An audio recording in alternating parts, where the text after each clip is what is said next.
everyone, I'm Sensei Igor Moraes, a Gitso teacher at Lion CT, hailing from Salvador, Bahia. I'm here with my friend Fabio Barbosa, a student of Sani Morate, Sani Pedro, and Sansi Leo. And we train here at Lion CT. Now you'll begin to understand the concepts of Jiu-Jitsu, what it is, what the guard player does, what the passer does, and everything that happens in a Jiu-Jitsu fight. So you can understand this martial art, which is so different from the others. It's the only martial art that starts standing up like all the others, but in all the others, when you go to the ground, the fight ends. And in Jiu-Jitsu, that's not the case. When you're on the ground, the fight continues, and you'll understand how this fight happens right here with this video. Every Jiu-Jitsu fight starts standing up. Well, in gyms, we usually start kneeling because not everyone knows how to take down. Not everyone knows how to cushion a fall. One person can fall on top of the other. Now, in a championship, regardless of age or belt, everyone will start the fight standing. Fabio will be demonstrating our options standing, right? Because the goal is either to take him down or to get guard. You can finish standing with a flying arm bar, a flying triangle, but it's something exceptional, right? Basically, our goal starting the fight standing is if I want to get on top, try to take him down, or if he wants to get guard, he'll get guard. It can also happen that both of us get guard, both of us sit down on the ground at the same time. This happens a lot. In modern moves, current moves, look. However, we only have 20 seconds. In this position here, look. If it took 20 seconds, he didn't progress, I didn't progress, I didn't go up to pass, he didn't go for a submission. We just stood here stalling for fouls. For both of them. You know, fouls on both, standing fight restarts. As Sensei said, Jiu-Jitsu is like other martial arts that start standing up. In Jiu-Jitsu, we have many chokes, joint locks, and immobilizations. Therefore, executing these techniques while standing is quite challenging. So Jiu-Jitsu is a martial art that calls for a ground fight, because on the ground, we'll be much better able to apply all the moves Jiu-Jitsu has. So when you start a fight standing up, our goal isn't to try to finish standing up, but to take the fight to the ground. To take the fight to the ground, we have several options. Now, Sans Morai is going to show us how he'll get me to the ground. A bit more softly, shall we say? And to stay and get him into a more favorable position. He'll do what we call a guard call. More basic guard call. I did a grip look. Collar and sleeve here. Elbow to get this steering wheel here. We call it his steering wheel here. Okay, he did the grip. Foot on the waist, I sat on the ground, called guard. This is the most basic guard call there is from the closed guard. And it's even the most recommended for white belts because white belts can't do the guard shot that Fabio will show us now. Unlike what Sans Morris demonstrated with the foot on the waist, the guard shot involves you going straight to embrace your opponent with your legs. So when you grab the opponent anywhere, or even without touching, you can already launch a lunge, and from there, you call him down. When you call him down, you're already in a favorable position for you. He's in your guard. So from here, we have a series of strikes, and from here, he can't do absolutely anything to us. This one guard call I use a great deal. It's just sitting down on the floor, just sitting on the ground. I do the grip because you can't sit on the ground, you can't call guard, you're always doing the grip. And white belts, just to remind you, I don't know if I've mentioned it before, but white belts can't shoot from guard, only blue belts and up, which can hurt their knees. Thus, a white belt in a match can either sit down on the ground or use the guard position. I'll sit on the ground, look. We do a grip and sit on the ground, look. I can release him, look. I can fight like this, see? Even if he's far away from me, I'm still guarding him. My legs are here in front, look. If he tries to get close to me, try to get close to me, look. I'll lift my legs, look. I do the grip, try to roll him up, put a guard on him. I can do a lariat guard here on his arm, look. I can do a spider guard. So there are endless guard possibilities. Lapel guard. I can do guard, even with his belt here, look. I can trap his belt here with my leg. That's a guard, look. He has trouble getting out of here. And I can sweep him from here. I can get on top and sweep him here. See? Investing production. So Even sitting on the ground with him away, I still have a slight advantage there. And now we're gonna start talking about the person on the ground at a disadvantage, right? A theoretical disadvantage for those who don't know. The person on the ground with their back to the ground is called playing guard. Let's do this guard here, that's all I know.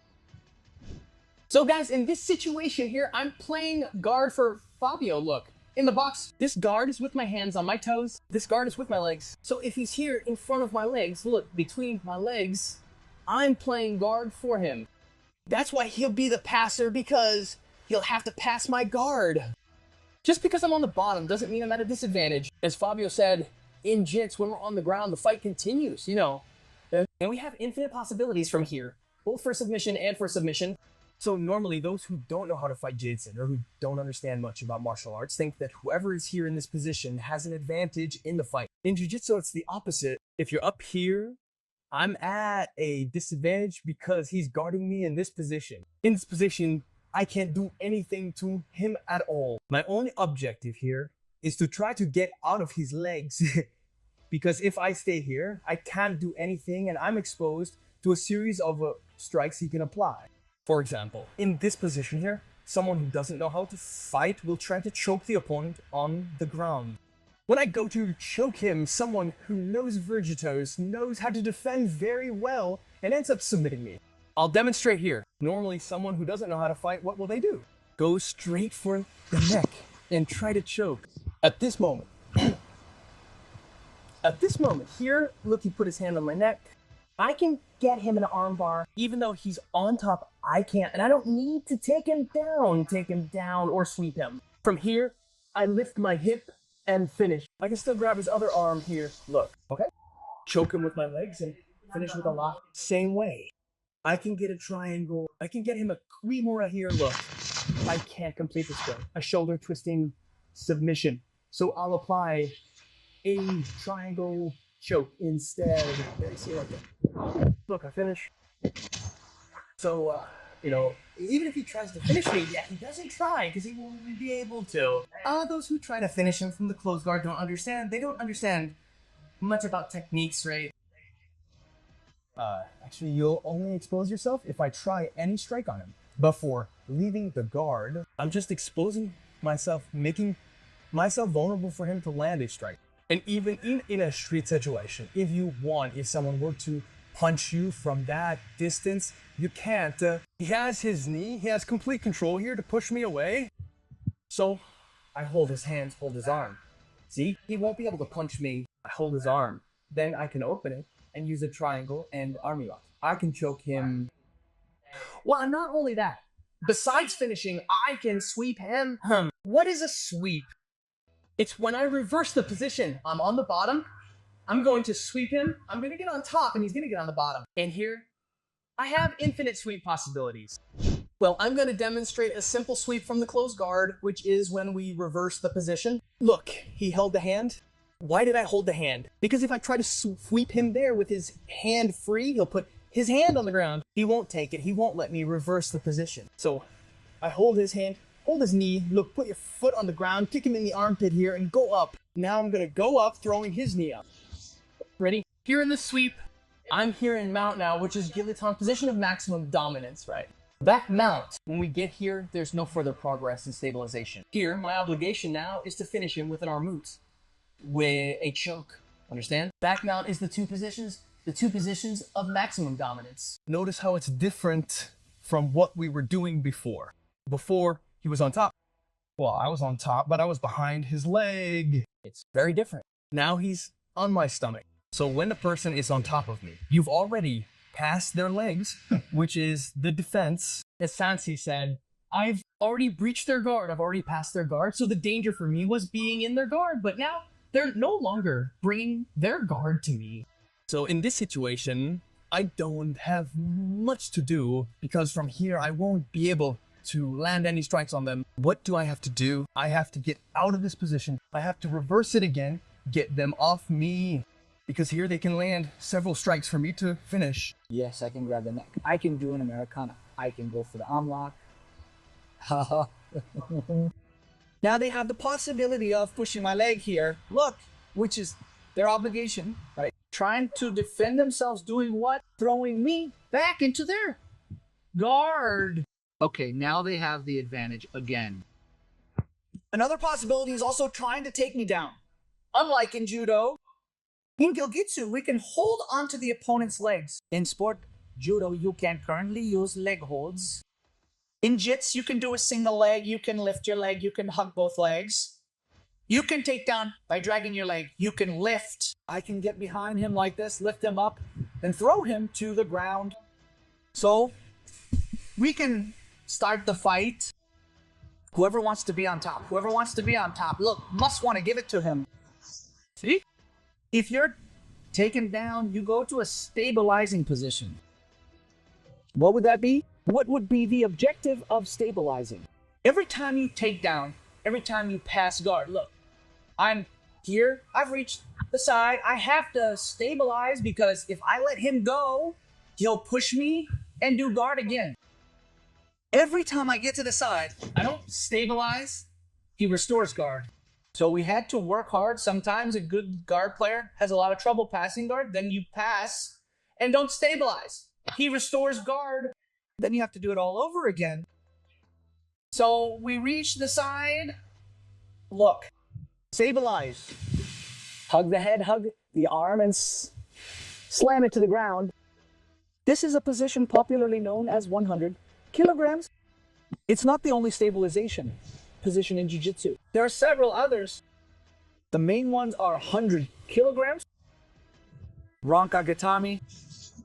We hug the head there, look. Vamos a Gatam. North-South, which is also very well known. We use north-south a lot. Mount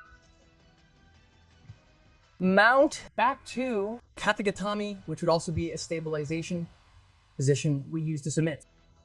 So after we stabilize, our goal is to submit. In fact, the main objective of Jitsu is the submission. He can submit. He can be giving me 1,000 to 0, 50, 30 to 0. If I submit him, I win. The objective is to submit. When you're playing guard and he passes guard and stabilizes, the only thing the person in the stabilized position can do is try to restore the guard. There's no point in me trying to submit him if he's stabilizing me. So once he's stabilized, what exactly do I need to do here? Submitting is impossible. I won't be able to submit him from here. So the thing I have to do is to get him off of my stomach. We use a variety of techniques to lift someone off their stomach. Do you see? He has support here. If I throw him this way, he'll put his hand out. So there are several techniques to get him out of this position. And one of the techniques is to trap his hand on the side you're going to throw. So if he's sitting on my stomach and I trap his hand and start making a bridge, throwing him that way, he has no hand to put in and I can get him off me. Like by doing this position, I'm already in a bad position because I fell into his guard, but I'm getting out of a position that's much worse. Him sitting on my stomach. Yeah. And from here, I begin the work of regaining guard, needing to push his knee aside or attempt to disengage my leg from his in order to initiate my attacks. So everyone, that's it for today. Hey, like, comment, share. My channel is brand new and we really need your support to keep bringing more knowledge here. We intended to teach you a great deal of what we know about Jiu-Jitsu right here. And thank you. That's it. This channel is for you, for everyone who likes Jiu-Jitsu, for those who are just starting out, for those who are already advanced, and will be here demonstrating and teaching you many things. So share, like, and follow us.